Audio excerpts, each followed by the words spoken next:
Hi guys, thank you for having this video and may God take care of your needs. Hi guys, ang atin pong lulutuin ngayon ay mabu nasu. Nasu is eggplant. Eggplant po is dalawang piraso po na nasu or eggplant. Then, butaniku or pork meat po siya. 200 grams po guys. And isang balot na shimeji or mushroom. And half carrots lang po siya guys. No? Hiwain po siya ng ganyan, slice manipis. And dalawang green pepper or tawag dito, piman po. Ito ating mga panghalo. So, ito po yung sugar, sato, siyo, and black pepper.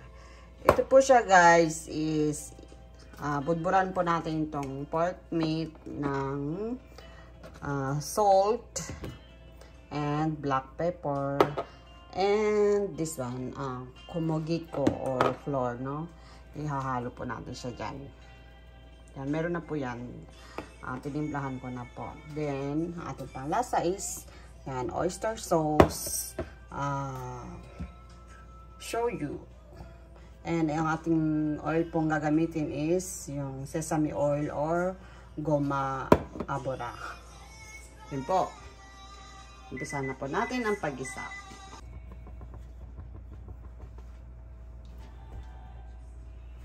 So guys, mga 1 spoon of goma abora or sesame oil.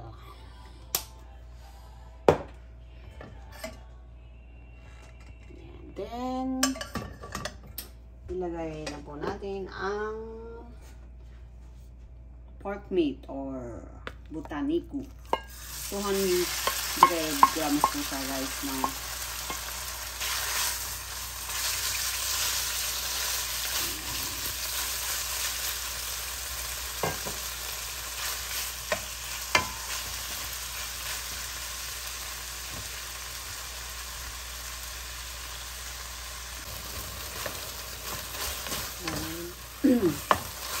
Haluin po natin. Then pagka medyo nawala na yung kanyang hilaw kulay, lagay na po natin ang carrots. Unahin po natin carrots kasi matigas po siya, matagal po siyang lumambot. At ang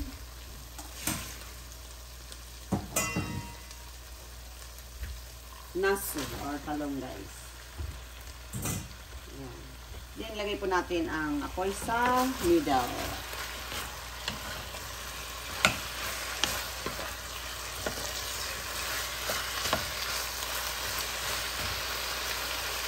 Pagkahalo guys, lagay po natin siya sa pinakamahinang apoy at takpan po natin siya. Iwanan po natin siya ng mga 5 minutes po para yung talong niya is mag water po, no? Okay?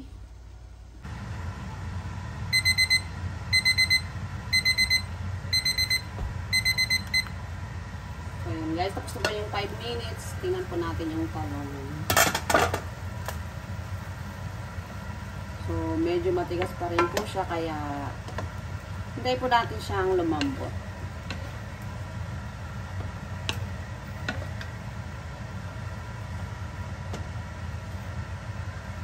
Na lang po muna natin ulit, no? Kasi matigas pa rin siya eh.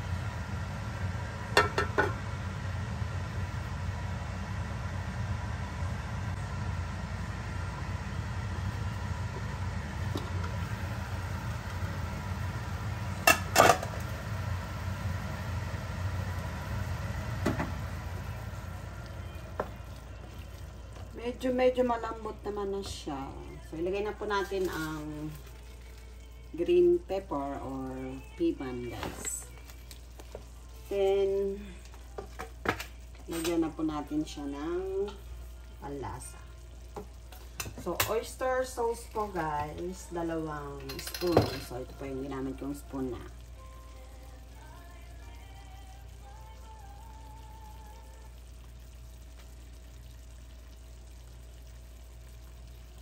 1,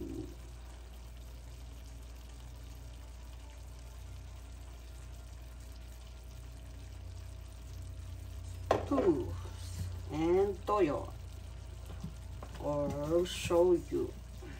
1 spoon lang guys yung shoyu. Ay. No? Yan.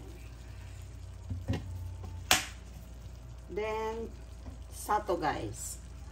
Sato or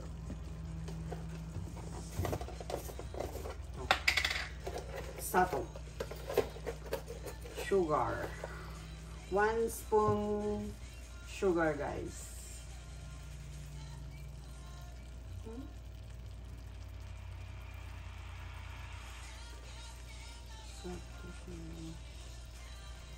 Ayan.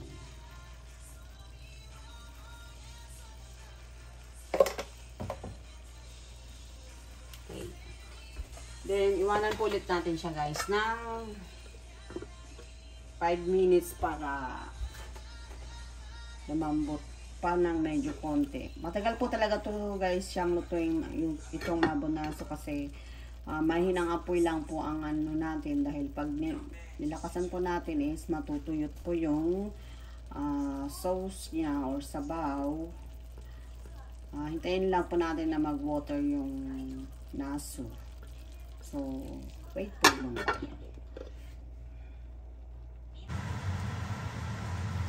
So, let's see. Ayan, nagtubig na siya. Nagtubig na siya, guys. So, i-middle po natin yung apoy. Then, lagay po natin itong pero medyo matigas pa rin talaga yung talong.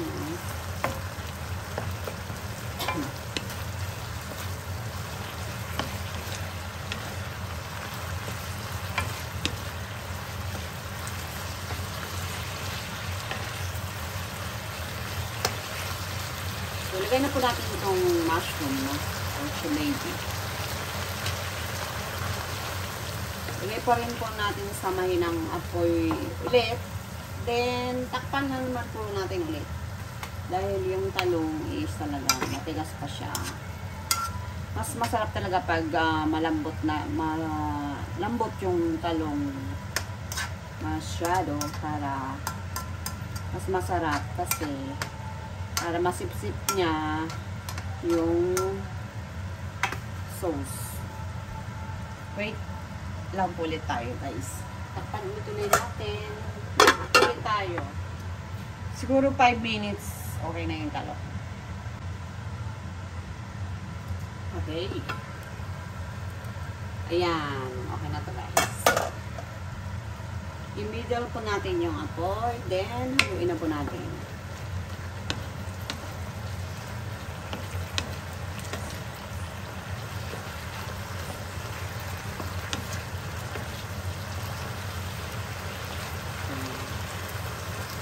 Okay na guys.